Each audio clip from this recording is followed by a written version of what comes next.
Let's carry on with Mechagodzilla month, shall we? Okay, so in the last video we saw that essentially Monsterverse Mechagodzilla would basically bulldoze everything in the Pacific Rim universe.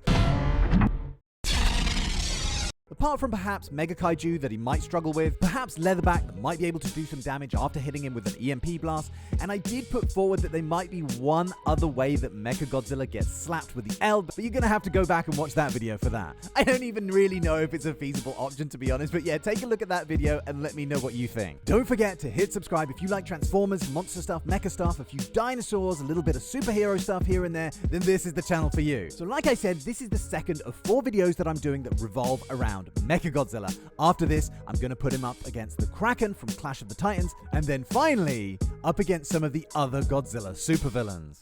But here and now, people, I'm putting Mecha G up against the Transformers. I talked about the Monsterverse incarnation of Mechagodzilla plenty in the Pacific Rim video, so I won't dwell too much on his abilities or weaponry here. But in short, this mechanical behemoth is crazy powerful. Like, look, check it out. I did this animation to show off the height of Mechagodzilla. Here's a randomly sized dude. There's Optimus.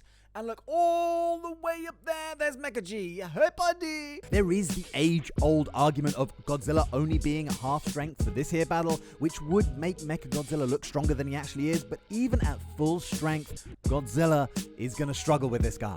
But first, let's choose a Transformer to put him up against. As you know, I tend to prefer doing one-on-one battles, and the Transformer that first seemed to be the obvious choice was Trypticon. At least on a superficial level, they should be a good match, right?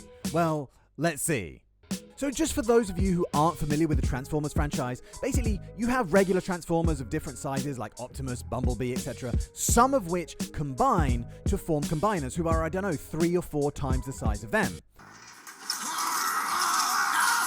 Then you have the Titans. Now these guys are entire Autobot and Decepticon cities that can take on robot form, and they are huge. Like, look at this. It's ridiculous. Look. Dwarfed only by Unicron.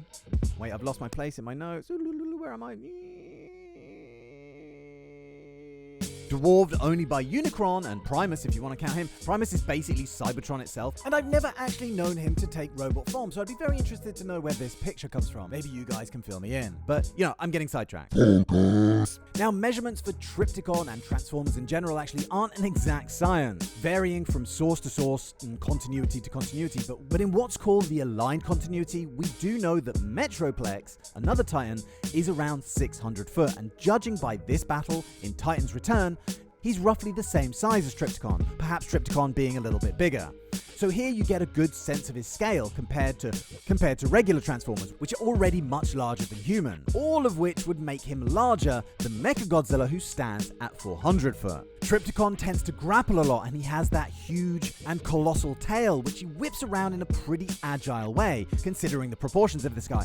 But overall, he's a pretty slow-moving, lumbering cow of a Transformer, whereas Mechagodzilla is really nimble for a machine of that size, not to mention his back thrusters that can give him short bursts of acceleration. But what about weaponry? Does Trypticon outgun Mechagodzilla? Well, he has a turret cannon in his mouth, which is pretty powerful, but it's those shoulder-mounted cannons that absolutely obliterate. So I think that while those weapons are definitely more powerful than what Mechagodzilla has, Mechagodzilla just has way more variety and options for varying combat scenarios. The missiles, the drill tail, the buzzsaws in his claws and in his mouth, the proton scream, plus his special ability where he can supercharge his punches with hollow earth energy. So I think that although bigger and having more firepower in a way, Trypticon's lack of speed, agility, slower reaction time means that Mechagodzilla would win in the end.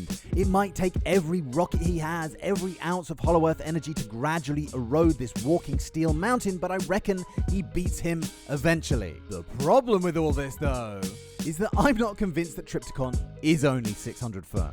If you consider that Mechagodzilla is the size of a skyscraper, like a single skyscraper, and Trypticon is supposedly an entire Transformer city, that would make him way bigger than 600 foot. And I've seen all kinds of estimate on Reddit and places like that he could feasibly be a mile high, even high, like some estimates put him at like 4 miles high. And then when you consider that Mount Everest is estimated to be 5.5 miles high, see what we're dealing with here? Big robo-chungus. But I'm not even going to explore those possibilities in this video because we'd be here forever. And I know you guys have got other stuff you want to click on. You're looking at the suggestions bar right there. But no, you're staying with me. But I think if he was any bigger than 600 foot, the chances of Mechagodzilla winning would start to dwindle. And if Trypticon really is that big, then Mechagodzilla just becomes something to wipe off of his shoe. But let's see what else we got in the Transformers universe that could go toe-to-toe with Mechagodzilla. Optimus, Megatron, Bumblebee, those guys are all dwarfed by Mechagodzilla. So it's not really a fair fight. We have seen Optimus climbing up bigger opponents to do some damage that way, but I'm putting that down to plot armor. And if you look at the size difference between these two, he's going to have a long way to climb to get any meaningful damage upon this guy's ass. I lost my train of thought there, could you tell? Remove them of their plot armor, and they are toast. I did wonder about Dragonstorm from the last night. A three-headed robotic dragon made up of the Guardian Knight. But I don't know, I didn't feel like we got to see enough of that to draw any kind of conclusion. And all I remember it doing was breathing fire, which I think is just gonna, I think we just pissed it off! Which I don't think is even going to put a mark on Mechagodzilla's armor. This guy, supposing he gets past Mechagodzilla's proton scream, could probably put up a fair tussle, and depending on his size, which is kind of hard to ascertain from what we see in the movie. Oh wait, according to MindQ, Dragonstorm does have a 300-foot wingspan, but is only 70 foot tall. So again, fare thee well, Dragonstorm, we hardly knew ye. The Transformer that I think has the best chance of taking this guy down is this, and it's called the Driller, and it was in Dark of the Moon, I think it was, and it was basically a giant mechanical sandworm with several other smaller worms stemming from the main body. Now at first I didn't realize that this was its own robot. I thought it was some kind of extension of Shockwave, and I still wonder if it's being controlled by Shockwave or not. Like, you see Shockwave standing on it, or like within the body of the worm, definitely, so I don't know if he's riding it around like some kind of VIP horse. Driller could burrow quickly beneath the earth, boring through the soil and rock with these circular saw-tipped arms before springing up to wrap around its opponent, cutting into it with a load of spikes, circular saws, and serrated edges along the length of its body. I don't know exactly how big it is, but safe to say, huge. Oh wait, no, newsflash, I did find the length of it, and apparently it's 800 feet long. It can move stunningly fast and is super agile. We saw it constrict around a whole skyscraper and basically cut it in two, so it can clearly handle something of MG's size and proportions. Driller might be able to come up from beneath Mechagodzilla, and if he's able to quickly wrap him up, he would be able to cause massive damage by exerting massive pressure while his blades cleave through to weaken Mechagodzilla's armor. We did see Optimus cut off one of the smaller snake heads, if you want to call it that, with his sword, so I'm not saying that these things are impervious. If Mechagodzilla could grab one of the thinner ones with his buzzsaw claws and bite down on it with his buzzsaw jaws, in which case it would be buzzsaws versus buzzsaws, and he might eventually break through it. But the thickest mechanical worm comes around and swallow MG's arm whole with that weird orifice mouth that it has. And drill, drill, drill, buzz, buzz, buzz. MG loses his favorite lefty. Driller has Mechagodzilla's drill tail wrapped up. Driller is too close for him to use his proton scream. He's wrapped up too tight to supercharge his punches with Hollow Earth energy. He fires his shoulder rockets as a measure of last resort, but they're smothered while still in their launchers and end up doing as much damage to Mechagodzilla as they do to Driller. And eventually, Mechagodzilla goes over as Driller's snaky little arms wrap around the pipes and pneumatic arms in MG's neck, cutting off the vital connective